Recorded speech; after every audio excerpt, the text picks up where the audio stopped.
Postulantes y esto le ha dado la posibilidad al presidente del Estado a designar de manera interina en el cargo a Norma Mamani. A ver, le quiero saludar a Israel Quino, abogado constitucionalista y periodista, que nos va a ayudar a entender un poquito lo que ha sucedido. Israel, querido, ¿cómo estás? Bienvenido, muy buenas noches. Te saluda Ángel Careaga. Estimado Ángel, buenas noches, agradecido por la comunicación, un cordial saludo a la audiencia de Claro Oscuro en todo el país. A ver, Nora Mamani es nuestra contralora del Estado de manera interina, pero quiero que le expliques a la población cómo es que se ha dado este nombramiento y qué es lo que ha sucedido desde tu entender para que no hayan habido postulantes a contralor o contralora del Estado.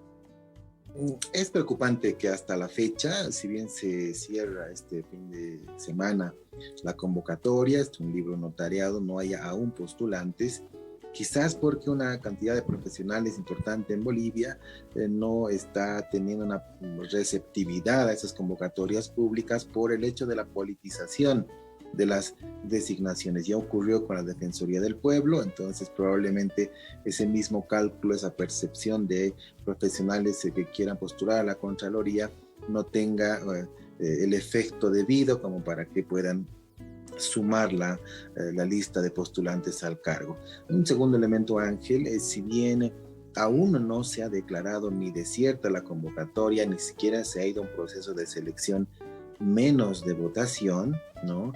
Es, creo yo, prematuro la decisión de designar un interinato en la Contraloría General del Estado, apelando inclusive a sentencias constitucionales como la del año 2004 o una declaración constitucional del año 2002. La esencia de un Estado como el nuestro, el Estado plurinacional, radica en la división de poderes. Un poder del Estado no puede atribuirse las competencias de otro poder del Estado. En la Constitución en actual vigencia es muy clara y define que el proceso de designación del Contralor o Contralora General del Estado es una atribución exclusiva de la Asamblea Legislativa Plurinacional, no así del órgano ejecutivo. Yo encuentro una contradicción normativa, inclusive que puede ser sujeta de una acción de inconstitucionalidad en razón de ese decreto supremo, pero la decisión política ha sugerido, ha definido que se designe un interinato en tanto y cuanto la Asamblea Legislativa Plurinacional toma una decisión en el caso de que profesionales en el país se postulan a esta convocatoria. Esto último que has dicho, Israel, es central para aclararlo. ¿Es verdaderamente tuición del Ejecutivo, en este caso del presidente Luis Arce Catacora, nombrar un interinato en la Contraloría mientras la Asamblea Legislativa termina el proceso o hace la elección de un Contralor? No, en absoluto. Esto se resuelve en 2013, Ángel. Si uno revisa la Constitución, existe una contradicción constitucional. Una de las atribuciones del presidente, la 172.15, dice, ¿no?, que puede designar al presidente del Banco Central y Contralor General. Sin embargo, el 214 de la Constitución dice que designará por 2/3 la Asamblea Legislativa Plurinacional. Había una contradicción constitucional, pero se lo ha resuelto con la Ley de Aplicación Normativa del año 2013 y se ha dispuesto que quien designa al Contralor es la Asamblea Legislativa Plurinacional. No es una atribución del presidente. Sin embargo, Ángel, con este decreto supremo, el 4749, que designa a la Contralora interina, tiene un error técnico de fondo, porque si bien la parte considerativa de esta norma dice que el presidente, a título de la sentencia constitucional del año 2004, puede designar el Ejecutivo, dice la sentencia, por razones justificadas y de interés nacional, puede designar a autoridades interinas como el Contralor, de acuerdo, pero es el presidente, en todo caso, que debería designar, no los ministros de Estado. Ahí el error de técnica normativa, Ángel, porque la designan con un decreto supremo que la firma el presidente y todos los ministros. Entonces, no es, la sentencia constitucional dice el presidente, el ejecutivo, no así los ministros de Estado, primero. Y segundo, no puede un órgano de poder como es el ejecutivo atribuirse competencias del órgano legislativo. Ahí está existiendo una colisión de atribuciones y por supuesto que esa normativa mañana o pasado puede ser objeto de una acción de inconstitucionalidad porque está siendo contradictoria al mandato de la Constitución. Yo me imagino que las fuerzas de oposición serán las primeras en presentar ese recurso de inconstitucionalidad en los siguientes días, pero mi siguiente pregunta entonces es, ante la imposibilidad, porque estoy absolutamente seguro que las fuerzas de minoría, al no ayudar o no acompañar ningún proceso para que se apruebe por 2/3 de la Asamblea Legislativa, van a dejar de manera permanente un vacío en la Contraloría. ¿Podría el Estado no tener ni Contralor ni Contralora los siguientes años? No, existe una figura del derecho administrativo, Ángel, que se llama la advocación. Ya. Esto significa que una autoridad de menor jerarquía o de una jerarquía paralela puede advocarse, es decir, puede encontrar competencia y asumirlas como suyas. Esto va con la Subcontraloría General, una de las otras 6 subcontralorías que hay en relación de gobernaciones, de municipios, de subcontraloría de universidades. Hay otras subcontralorías y una de ellas, la de más antigüedad, puede advocarse las competencias del Contralor General. Entonces, no porque no haya un Contralor General, ni siquiera interino, no se va a ejercer en Bolivia las facultades de control posterior y fiscalización a la gestión pública. Eso es una falsedad, porque todas las entidades públicas tienen unidades de auditoría interna.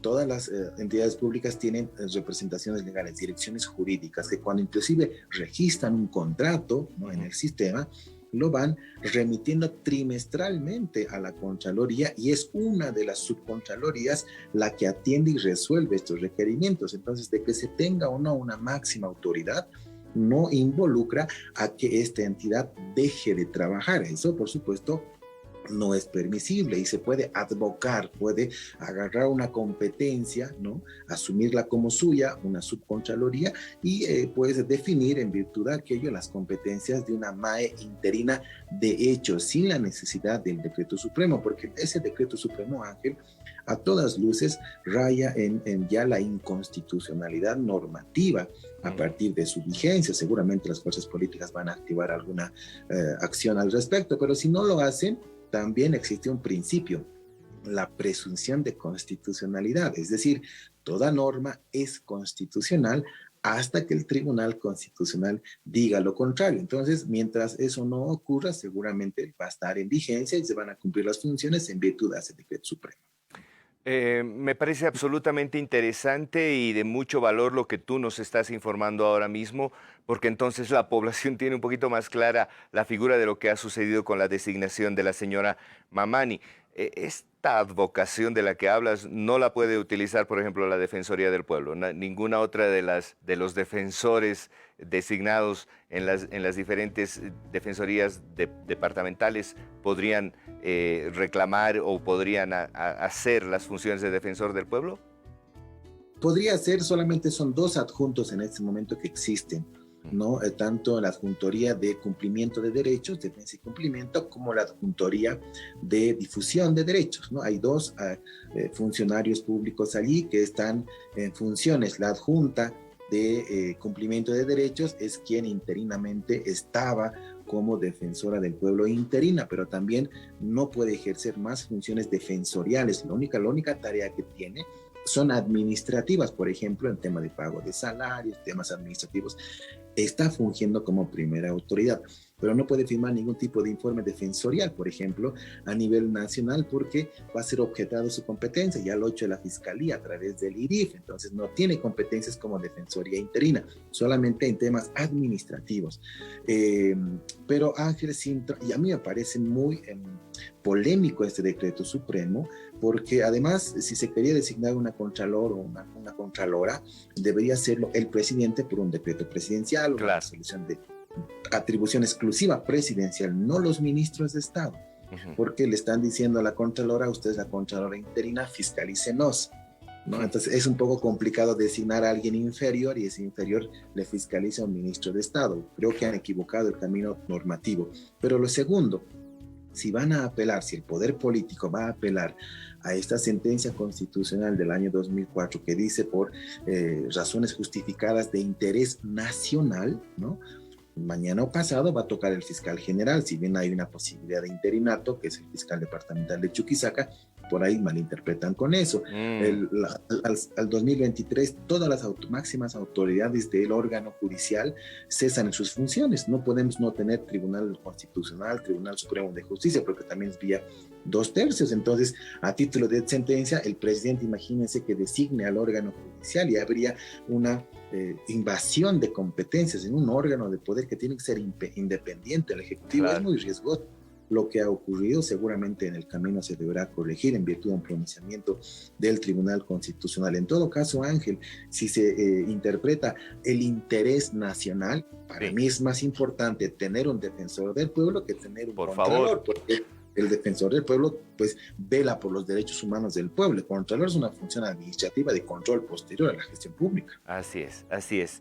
Me has dejado la sensación de que acaban de lanzar un globo de ensayo para ver cómo funciona y luego tratar de hacer lo mismo en los siguientes procesos que le toquen tratar en la Asamblea Legislativa y que deberían ser aprobados por 2/3. Pero bueno, ya veremos. Te vamos a convocar más seguido, Israel, para que nos puedas aclarar todos estos temas, porque de esto seguramente vamos a tener y mucho los siguientes años. Te dejo un abrazo grande, ten buen descanso, un saludo a toda tu familia. Agradecido por la invitación, estimado Ángel, a ti, a la familia del canal y del programa. Bendiciones en sus hogares. Buenas noches, muchas gracias. Estés muy bien, muchísimas gracias. Ha estado con nosotros Israel Quino, abogado constitucionalista, explicándonos lo que ha sucedido hoy con esa designación de Nora Mamani, de Nora Mamani en el cargo de Contralora Nacional.